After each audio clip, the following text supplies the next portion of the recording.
Jangan lupa like, komen, dan subscribe channel YouTube TVRI Bengkulu dan nyalakan lonceng notifikasinya.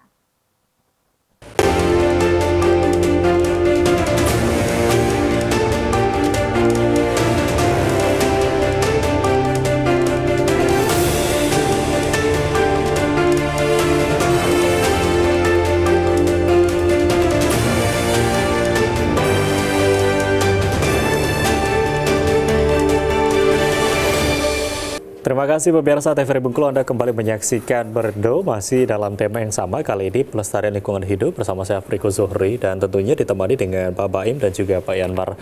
Dan berkaitan dengan pelestarian lingkungan hidup ini salah satu permasalahan juga adalah kalau kita melihat banyak perburuan liar sekarang gitu ya. Belum lama ini informasi yang kita dapat adalah gajah mati yang terdapat di daerah Mukomuko gitu. Nah ini seperti apa kalau dari Pak Yanmar melihat hal ini Pak? Pertama kita prihatin ya, kita prihatin dan menyedihkan sekali kenapa ini bisa terjadi. Padahal kita tahu sendiri ini merupakan habitat yang dilindungi. Nah, kenapa ini bisa terjadi? Kalau menurut pengamatan kita ya karena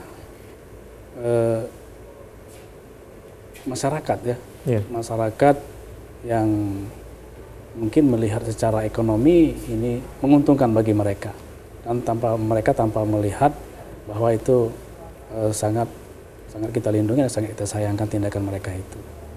Ya artinya kalau melihat dari tindakan yang dilakukan ini apakah sudah ada edukasi diberikan kepada masyarakat? Kalau tadi melihat ini masyarakat juga yang mungkin menjadi satu permasalahan di sana gitu ya. Tapi dari LHK sendiri apakah sudah ada edukasi diberikan kepada masyarakat dengan habitat yang dilindungi seperti ini? Kita sudah mengedukasi, mengadvokasi masyarakat di sekitar situ, di Mukomuko, tentunya bekerja sama dengan BKSDA ya, karena memang itu kewenangan dari BKSDA. Namun kita tidak melepaskan tanggung jawab itu, kita bersama-sama dengan BKSDA sudah terjun ke lapangan dan jauh sebelum itu kita sudah berbicara masalah koridor gajah.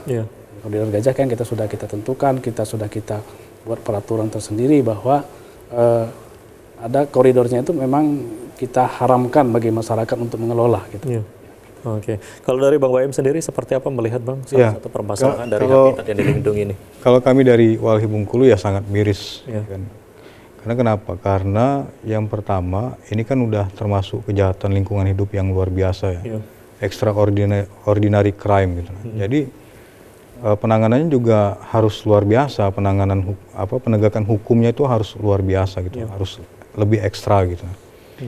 Nah, kita udah sering sampaikan dengan teman-teman BKSDA bahwa perburuan satwa itu harus ditetapkan menjadi kejahatan lingkungan hidup yang luar biasa atau kejahatan kehutanan yang luar biasa gitu. Sehingga kita bisa mendorong penegakan hukumnya itu juga penanganannya lebih ekstra gitu. Nah, kalau dari diskusi dengan teman-teman di Kanopi ya, Kanopi kan bagian dari Forum Walhi gitu ya.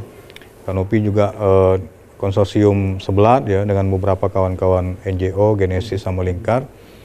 Nah, gajah yang beberapa waktu lalu ya kita dapat informasi dia mati di konsesinya PT BAT.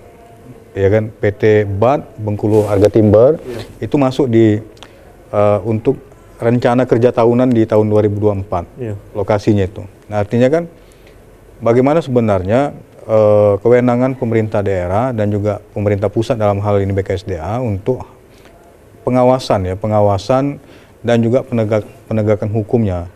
Artinya kan harus ada misalkan apakah mungkin misalkan di jalur pelintasan gajahnya tadi itu dia masuk di dalam konsesinya PT BAT misalnya. Artinya kan harus ada evaluasi dan juga penegakan hukum di situ yang harus didorong gitu. Nah, kalau kami berkeyakinan ya tidak serta-merta gajah ini dia mati tanpa sebab gitu ya. Artinya kan ada sebab dia mati gitu. Nah, itu yang harus didorong oleh pemerintah. Bagaimana kejahatan kehutanan ini menjadi kejahatan kehutanan yang luar biasa gitu. Nah, sehingga penanganan hukumnya juga harus lebih ekstra. Ya, artinya kalau dari Bang Baim sendiri atau dari Walhi sendiri melihat penanganan kejahatan hutan ini sendiri belum begitu maksimal untuk di Bengkulu sendiri. Belum. Misalkan kayak illegal logging misalkan. Illegal logging ini kan hanya dia aktornya tidak ditindak gitu. Aktor intelektualnya misalkan pemodalnya siapa, yang backupnya siapa gitu. Nah, jadi hanya masyarakat yang bagian bawah yang ditindak, masyarakat yang ngangkut misalkan. Ya kan? Tidak ada penindakan lebih jauh gitu. Iya, misalkan bagaimana laporan kawan-kawan di Kanopi terhadap kerusakan hutan di Muko-Muko ya, karena dia kan termasuk hutan tropis ya yang berbatasan dengan TNKS gitu. Nah itu kan misalkan tidak ada penegakan hukum yang luar biasa yang dilakukan oleh aparat penegakan hukum misalnya. Kalau dari teman-teman Kanopi sendiri, adakah sudah diskusi, mungkin ada penekanan bagaimana hukum ini bisa ditegakkan, khususnya untuk bagian pelindungan hutan tadi? Ya, kalau yang kita pantau selama ini, kawan-kawan sudah bekerja secara maksimal ya, bagaimana melakukan pelaporan sampai ke aparat penegakan hukum. Nah, kuncinya itu di aparat penegakan hukum. Ya kan, apakah aparat penegakan hukum ini itu dia mau menetapkan bahwa ini termasuk bagian dari kejahatan kehutanan yang luar biasa misalnya. Baik perambahan illegal logging, kemudian perburuan satwa, harimau dan gajah misalnya gitu. Oke, ini seperti apa Pak Yanmar? Kenapa ini belum bisa begitu dimaksimalkan dengan adanya banyak kejadian-kejadian yang terjadi, apalagi belum lama ini dengan adanya gajah mati seperti ini? Apakah memang hukum ini belum bisa ditegakkan? Baik, kita tentu berbicara ke lapangan ya. Kita lihat di lapangan, realita di lapangan seperti apa, kenapa ini bisa terjadi. Seperti kita ketahui untuk pengamanan hutan kita perlu berbagai hal. Pertama SDM-nya, kemudian peralatan, dan tak kalah pentingnya dengan pendanaan. Ya tentu seperti kita ketahui seluruh Provinsi Bengkulu ini yang namanya Polhut, yang garda terdepan untuk pengamanan hutan, itu sangat minim sekali. Kalau nggak lebih dari hitungan jari, satu provinsi mengamankan hutan yang berapa ribu hektar ya. Nah, artinya dengan pengamanan yang masih minim saat ini, apakah sudah ada upaya yang dilakukan, mungkin diperbanyak atau seperti apa nih, Pak Yanmar?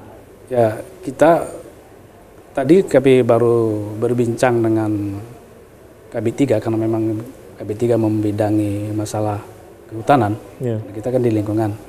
Kita akan mengajukan kepada pihak BPKD Provinsi Bengkulu melalui Bapak Gubernur bahwa memang kita butuh ya.